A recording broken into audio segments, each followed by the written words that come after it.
Here we are back at it after a week away from car videos. How was your week? Did you watch less YouTube videos? Did you not go on YouTube at all? Again, when we're trying to apply spiritual concepts into our lives, or, law of assumption, law of attraction, manifesting concepts, it's always going to be so subjective and individualized in terms of our experiences. Some people can watch 3 hours of YouTube videos a day and have that be beneficial for them. The majority of people can do nothing like that. For the majority of people, I think watching more than a little bit of YouTube each day, or, every couple days even, is detrimental when it comes to applying a lot of these ideas. But it's different for each person. And, one reason I was recommending last car video to get off of YouTube for like a week, for instance, is just to see how you think differently when you're not hearing all these different YouTubers talk about their opinions, including me. Because the wisdom wells up from within. And when we contemplate these ideas, when we become meditative about these ideas, the wisdom that we are seeking, that we are desiring, comes up from within, comes from our subconscious, comes from our imagination, or whatever you want to call it. It's stirred up from there. And in my experiences, it's much easier for that to happen when I'm not hearing all these somewhat random opinions on a subject. I'd rather hear a few opinions that I've selected, a few expert opinions, right? As opposed to a bunch of opinions that I agree with some of what they say, but a lot of what they say I know is jibber jabber, but I'm still going to listen to them because they're talking about something that's somewhat interesting. I don't want to deal with that. I want to hear expert advice, because even expert advice, even the best advice, as I always say, most of it is not actually going to be relevant to your situation. 80% of the advice you hear, even from the best teachers, is not going to be relevant probably to your current situation. So you want to take the little that is relevant and do your best to forget the rest. And it's a lot easier to forget the rest when you're not constantly going on YouTube or Reddit or Instagram trying to find out about these ideas. All those places are stupid places to find out about these ideas. Go to the source, go to the books.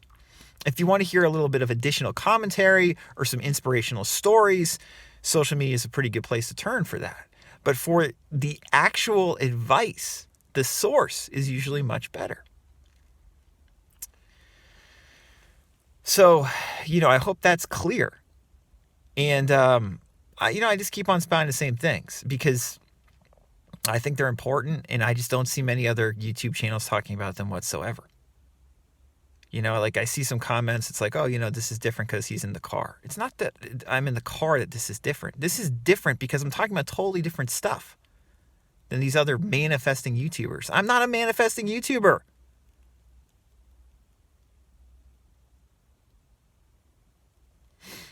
So today I thought I would talk about something that, we constantly talk about, which is, self-suggestibility, what we're suggesting to ourselves, what we're auto-suggesting to ourselves throughout the day. And as, followers of this channel know, for me personally, the most effective application of these LOA principles for me, usually, almost always, is through doing the absolute method. Meaning, like Emmett Fox calls it the golden key. Basically, contemplating God, trusting in God. And, my podcast, I talk about a practical application of how to do this all the time. And we've also, several of these videos, we've spoken about the absolute method. Be still and recognize God.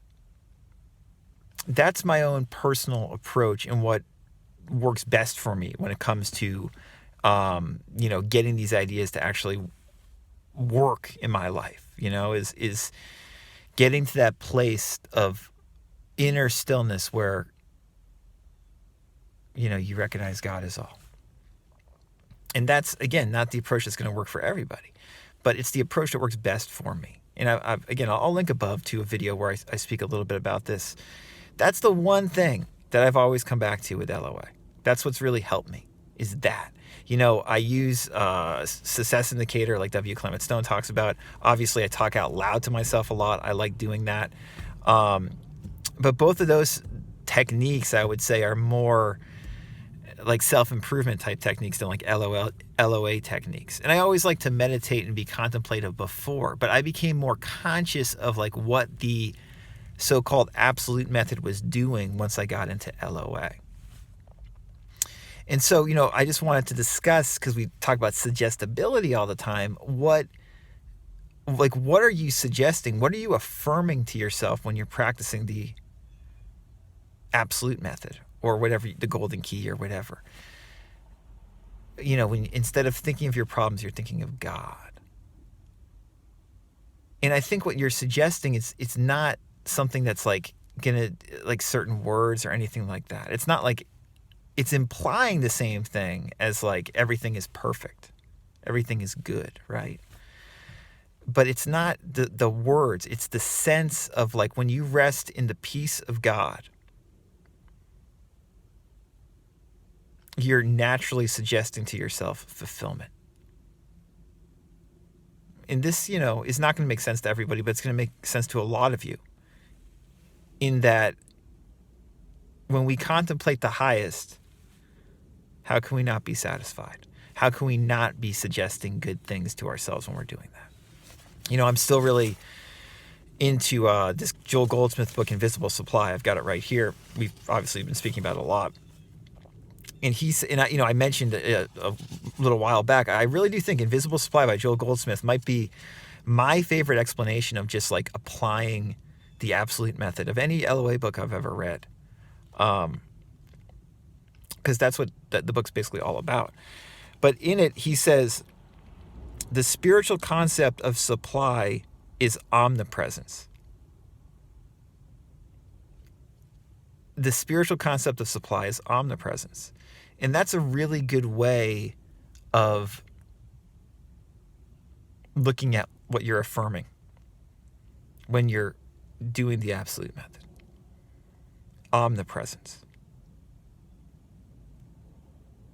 Instead of thinking of your problems, like Emmett Fox said, think on God instead. Think of God instead.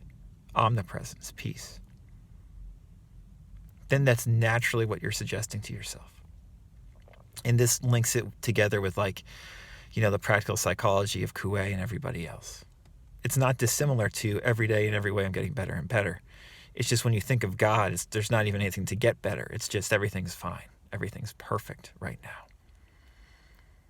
So affirmations that line up with this, if you did want specific verbal affirmations, are like everything is perfect. Everything is in divine order. I like just everything is fine. But it's not even like you have to verbalize that to yourself. You're just like you're resting in God. So for those of you who find this direct approach, the absolute method approach, effective, as I do, I think this will just be a good way of linking up the practical suggestibility that Coué and Joseph Murphy always talk about with what the absolute method is suggesting naturally. Again, as Goldsmith said, the spiritual concept of supply is omnipresence. That's what you're suggesting when you are, doing the absolute method.